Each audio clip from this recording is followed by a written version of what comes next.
Hello. So it's been about a year now, and it's hard to believe that I've had this guy for about a year now. But this is the Christmas.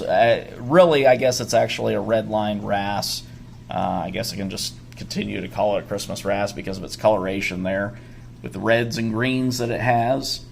These guys are just gorgeous fish. I really love the coloration pattern on it. These sort of reds and green stripes on it. And as well as you can see there, periodically when the light hits it just right, it almost looks like it has like a gold stripe pattern down on its head, which I never had when I had the Melanaris. So this has, been a really gorgeous fish to have in my tank. When my Melanaris wrasse died after about 5 years, I wanted another one of that same family, but just a different variety, different species. And so when my local fish store got this guy in, I didn't hesitate. I went ahead and grabbed him. And I got it really small, and it is still a juvenile. It still has, if you look on the top of its dorsal fin there, it's still got its dorsal fin spot, which means it's still a juvie because they get rid of those as they get older. But it has grown about an inch or so since I first got it. It was pretty small when I first got it, and for the most part, these fish don't cause problems. About the only issue that they'll have is that sometimes with other similar looking or shaped wrasses, they might have a little bit of a hard time if they get too close to each other. But generally speaking, they'll kind of, square up, do a quick circle around, and then they just move on after that. Basically, it's just to establish dominance, and that's really about all of it. I haven't seen this one, go and, bite or chase any other wrasses around the tank. I used to have a pencil wrasse with it, and it gave it a little bit of a hard time. But never, anything, super aggressive or whatever. So, as mentioned, it is a little bit of a feisty guy. It can be if it wants to be.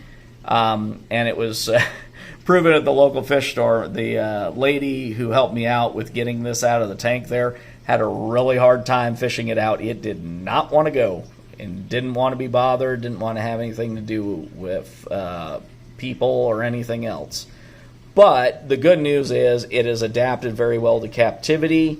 Some people have these guys and they'll bury in the sand bed for a few weeks before they'll come out. I didn't have that problem. This guy basically buried on the first day, and the second day it was out, and it's been on a clockwork schedule ever since. Comes out, maybe about a half hour to an hour before the lights come on, and then generally within a half hour or so of the lights going out, or when they start dimming, it'll go ahead and wiggle its way into the sand bed there. These guys do sleep in the sand. So yeah, that is something to keep in mind. But I actually like having fish that sleep in the sand bed because it helps out with some territorial issues with some of my other fish, like my coral beauty that doesn't like to share its cave with anybody.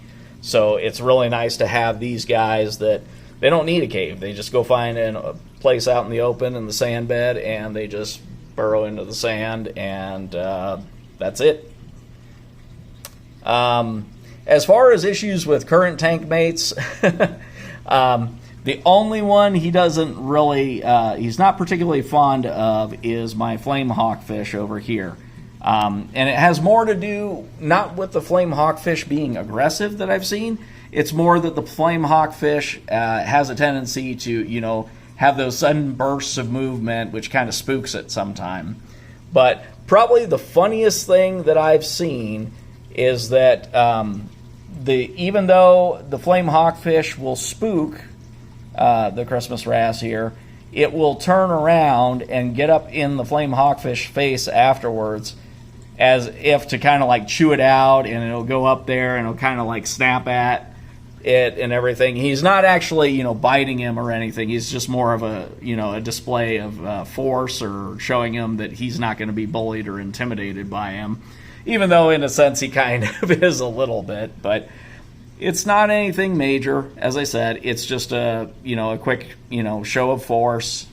and just to make sure that he's not being completely pushed around, that he likes to show the flame hawkfish that he's going to get up there and flare his fins and snap his mouth and that sort of thing, but that's as far as it goes.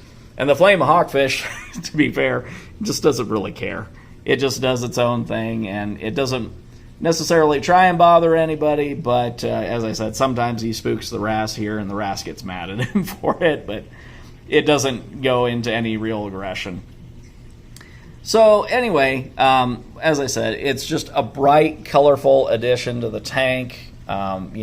If you've got a decent-sized tank, generally for these guys, I would say, a tank of at least 4 feet in length is best for them, just because they're very active. They're out.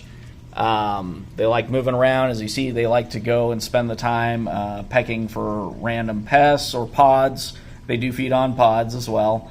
So, if you're looking for something for, like a 4-foot long tank or larger, that's peaceful, colorful, but willing to stick up for itself, one of these guys would be an excellent choice. Or really any other member of the family, like the Mollinaris, the yellow wrasse. They sometimes call it a yellow chorus, but that's erroneous because it's not a chorus wrasse. But anyways, so as I said, they're good to have around. These guys, they can make a little bit of trouble for like snails, hermit crabs, and even little starfish. I actually watched this guy eat one of those tiny little micro brittle starfish. When it was falling in the tank, it gobbled it up and didn't flinch at all.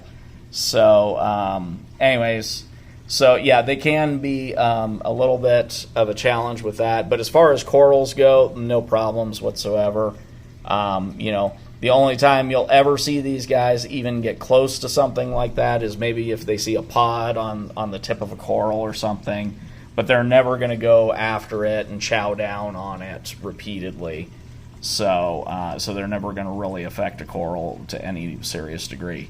So, anyways, once again, just gorgeous fish. I highly recommend these guys.